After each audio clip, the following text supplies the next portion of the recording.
कैसे हैं दोस्तों। उम्मीद कर रहे हैं कि अच्छे ही होंगे और इन्वेस्टमेंट के एक अच्छे दौर पे होंगे।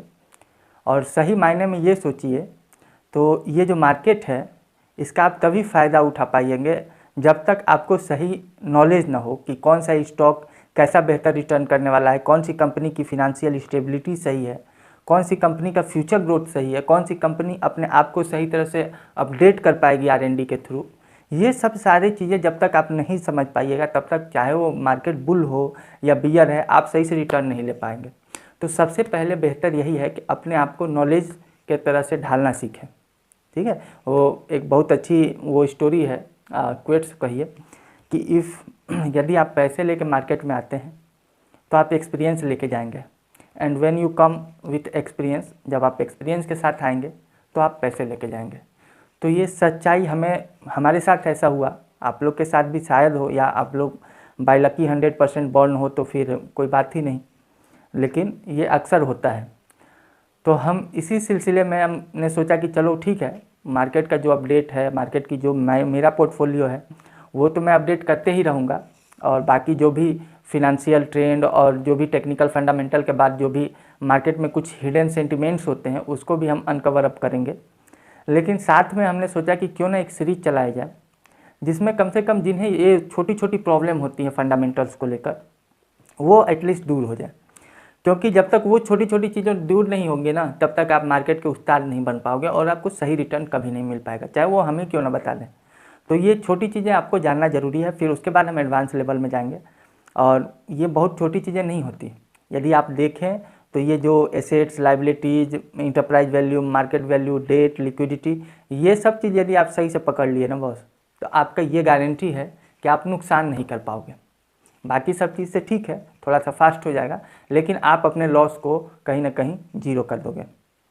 तो आज से ये जो हमने चला रखा है पिछले वो वीडियो से कि एक एक टॉपिक आपको बताएंगे और उसका इफ़ेक्ट क्या पड़ता है, आपको कैसे चेक करना है उसको फंडामेंटल में, और कोई भी कंपनी लेते समय क्या ध्यान रखना चाहिए।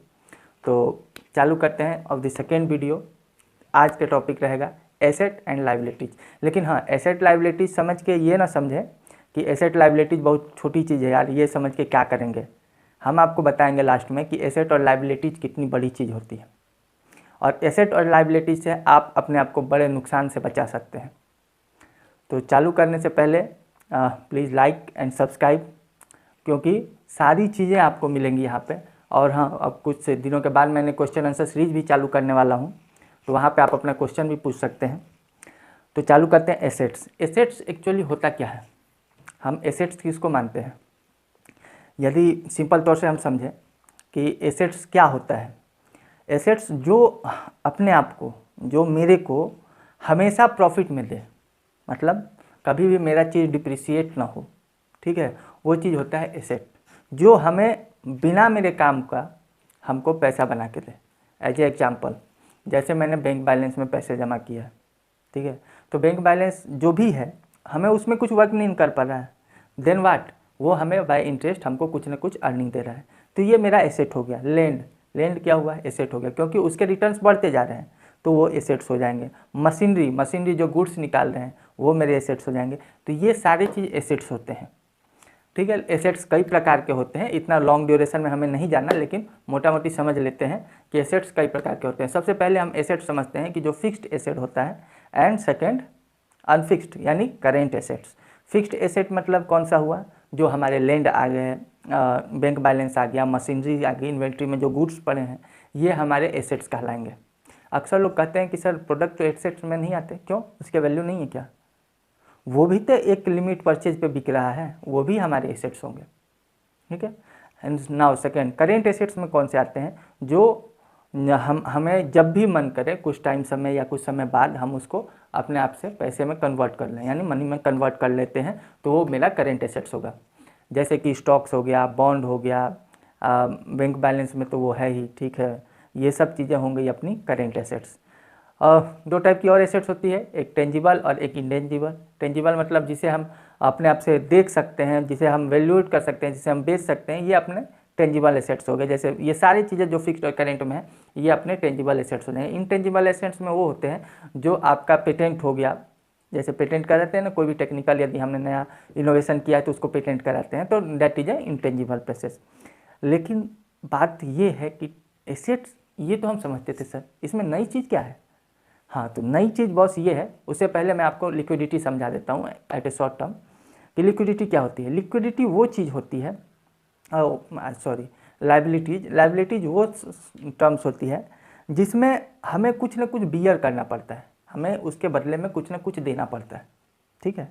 इसमें भी आपको फिक्स्ड लाइबिलिटीज होती है, जो लोन के या बैंक के द्वारा जो लोन दिए जाते हैं, ये फिक्स्ड लाइबिलिटीज में आता है। एंड करेंट लाइबिलिटीज में वो होता है जो अभी है, वो अपने आप को पूरा करना है या उसको रिटर्न देना है या किसी भी चीज़ के रूप में, तो वो अपनी करेंट लाइबिलिटीज होती है। तो ये लाइबिलिटीज होती है। आप समझते हैं कि लाइबिलिटीज और एसेट्स जो है वो कितने होने चाहिए? क्या एसेट्स इतना लाइबिलिटीज होना चाहिए क्या? नहीं, बिल्कुल नहीं। कम से कम कुछ पॉइंट में या तो लाइबिलिटीज कम हो या बराबर हो तो चलेगा, लेकिन ज़्यादा नहीं होना चाहिए। लाइबिलिटीज़ का मैं एक टर्म्स बताऊंगा कि लाइबिलिटीज़ किस प्रकार से हानि करती है और एसेट कैसे हानि करता है, ये मैं अगले वीडियो में बताऊंगा। लेकिन फ़िलहाल ये समझ लीजिए, कभी भी कंपनी का बैलेंस शीट यदि आप चेक करते हैं तो उसमें ये की फैक्टर है जो इक्विटी या स्टॉक में इन्वेस्ट करते हैं उनके लिए, कि कभी भी आप यदि इक्विटी और स्टॉक में इन्वेस्ट करते हैं तो आप बैलेंस शीट जरूर चेक करें।